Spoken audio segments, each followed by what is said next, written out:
سلام ټولو محترمو دوستانو ته سلامونه وړاندې کوم. خدای دې وکړي چې ټول راته ښه او جوړ وای.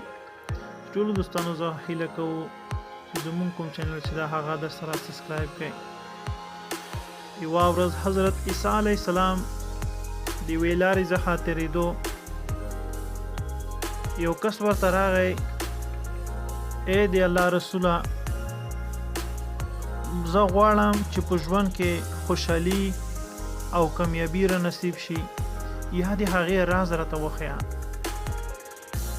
حضرت عیسی علیه السلام ورته وفرمیل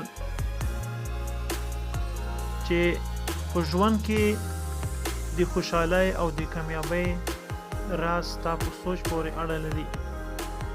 هغې کس پوښتنه ورنه وکړه چې څنګه؟ حضرت عیسی علیه السلام ورته وفرمیل: هر کله چې ته د یو چا عیب ووینې هغه پټوه.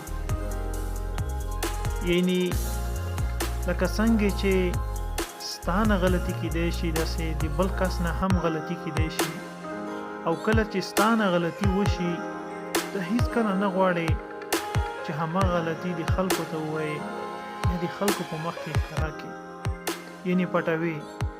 داسې د نورو خلکو عیبونه چې دي هغه هم پټوه.